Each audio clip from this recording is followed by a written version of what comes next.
Bonjour les amis.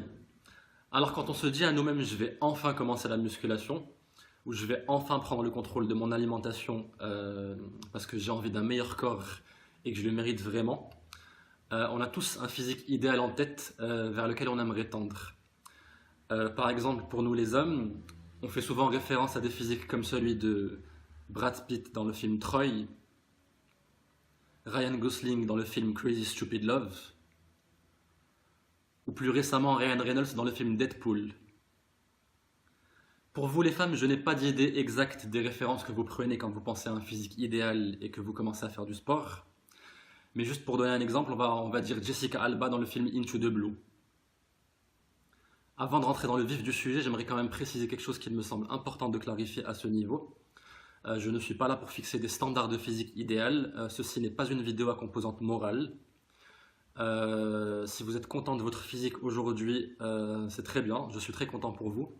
Je m'adresse à des personnes qui ont les mêmes aspirations que moi, c'est-à-dire qui ont envie de tendre éventuellement vers des physiques tels que ceux que j'ai décrits au début de cette vidéo. Voilà, maintenant que ça c'est clair, on peut rentrer dans le cœur du sujet. Et aujourd'hui, j'aimerais vous expliquer pourquoi est-ce que votre point de départ dans votre aventure fitness est très important si vous voulez suivre le chemin optimal pour atteindre ce type de physique. Ça peut être évident pour certains, mais la plupart d'entre nous n'ont jamais mis de définition sur ce type de physique idéal. Donc je vais vous en donner une aujourd'hui. Ce type de physique correspond à un développement musculaire qui est avancé, avec de bonnes proportions musculaires, couplé à un taux de graisse corporelle qui est spécialement bas, c'est-à-dire entre 6 et 10% pour les hommes et entre 16 et 20% pour les femmes. Maintenant, la première étape d'une aventure fitness est évidente pour deux types de personnes. Si vous jugez que vous avez trop de graisse et que vous devez absolument en perdre, vous avez probablement raison et donc la première étape pour vous est évidemment une sèche.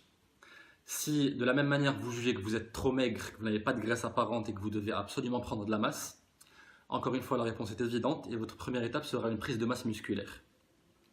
Vous avez un problème si vous vous situez entre ces deux catégories et que vous ne savez pas quoi faire. Vous êtes dans ce que j'appelle le purgatoire du fitness, c'est-à-dire que vous pensez que vous n'avez pas suffisamment de graisse pour continuer à en perdre, mais que vous avez en même temps trop de graisse pour commencer à prendre de la masse. Et vous avez probablement raison. Quelle que soit la direction dans laquelle vous allez, votre physique va, entre guillemets, empirer. Le problème, c'est que si vous ne faites pas de choix aujourd'hui, vous risquez de rester dans ce purgatoire de façon indéfinie et vous progresserez très difficilement vers votre physique idéal. Donc la première étape est de faire un choix. Les personnes qui sont aujourd'hui dans le purgatoire du fitness essaient généralement de construire du muscle tout en perdant de la graisse. Moi personnellement c'est un processus que je vous déconseille parce qu'il a peu de chances d'aboutir si vous avez moins de 2 à 3 années d'expérience en musculation et je vais vous expliquer pourquoi. Il y a 3 raisons. La première c'est la complexité de mise en œuvre, c'est-à-dire que vous devez maîtriser absolument votre apport calorique et votre entraînement en fonction des jours pour manipuler votre résultat, c'est-à-dire la perte de graisse ou la prise de muscle et arriver à avoir les deux en même temps. La deuxième, c'est que c'est un processus qui est malheureusement imprévisible. En fonction de votre génétique, de votre morphologie, de votre sexe, de votre expérience et d'autres paramètres, vous n'avez absolument aucune garantie d'être capable de construire du muscle de façon durable tout en perdant de la graisse de façon significative. Et la troisième raison, c'est que c'est un processus qui est très lent, donc à supposer que vous allez dans la bonne direction, vous ne construirez pas autant de muscles que vous pourriez en construire si vous étiez dans une phase de prise de muscle classique. Et à cause de ça, vous allez avoir du mal à atteindre votre physique idéal dans des délais raisonnables. Donc à partir de là, est-ce qu'il faut commencer par une prise de masse ou est-ce qu'il faut commencer par une sèche? Moi, je vais vous donner mes recommandations. Si vous êtes un homme et que vous avez plus de 13 à 14% de taux de graisse corporelle, ou si vous êtes une femme et que vous avez plus de 20 à 21% de taux de graisse corporelle, je vous conseille de commencer par une sèche jusqu'à descendre à un seuil minimum.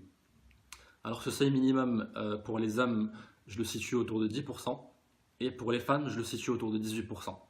Pourquoi je vous conseille de commencer par une sèche? Parce qu'une fois que vous aurez fini cette sèche, vous serez dans des dispositions beaucoup plus idéales pour commencer une prise de masse musculaire. La première raison, c'est que votre sensibilité à l'insuline sera plus élevée, donc vous aurez plus de facilité à construire du muscle, puisque l'insuline est l'hormone qui insère les nutriments dans vos cellules, donc ça sera plus rapidement. Et la deuxième raison, c'est que vous venez de vous créer une marge de progression pour la prise de graisse. Parce qu'il faut que vous le sachiez, pendant une prise de masse musculaire, et quelle que soit la façon avec laquelle vous la faites, vous gagnerez autant de graisse que de muscles au minimum, voire plus. Donc, si vous restez dans un intervalle de 10 à 15% de taux de graisse pour les hommes et de 18 à 23% de graisse pour les femmes, et que vous faites vos cycles de sèche et de prise de masse musculaire dans ces intervalles, vous allez arriver à gagner du muscle et à gagner de la masse et à gagner du volume progressivement, sans jamais que vous ayez assez de graisse pour que ça gâche votre définition musculaire. Et votre physique idéal sera atteint le jour où vous aurez atteint une taille suffisante, et vous ferez une dernière sèche pour descendre au 10% final de taux de graisse corporelle pour un homme et au 18% final de taux de graisse corporelle pour une femme. Et c'est comme ça qu'on fait. Les amis, pour résumer la vidéo du jour, j'ai 2 messages clés pour vous. Le premier, c'est que si vous ne savez pas dans quelle direction aller aujourd'hui vers le corps de vos rêves, commencez systématiquement par une sèche. Une fois que vous aurez atteint un seuil minimum de taux de graisse corporelle, de l'ordre de 10% pour les hommes et les 18% pour les femmes, vous pourrez enchaîner sereinement les cycles de prise de masse sèche et de sèche jusqu'à atteindre le volume musculaire et la définition musculaire de vos rêves. Le deuxième message clé, c'est n'ayez surtout pas peur de faire cette première sèche.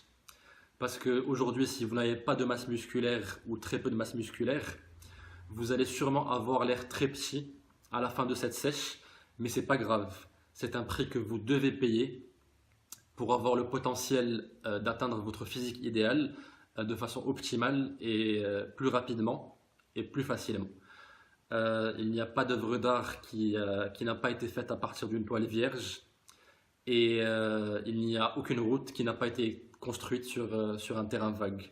C'est exactement la même chose pour votre corps. Si vous avez envie de sculpter le corps de vos rêves, il faut que vous partiez d'absolument zéro. Et zéro, ça veut dire zéro graisse. Donc voilà les amis pour aujourd'hui. J'espère que vous avez apprécié les conseils du jour. Je vous dis à très bientôt dans 2 semaines pour une nouvelle vidéo. Et je vous souhaite une très bonne fin de week-end et un bon début de semaine. C'était votre ami Walid.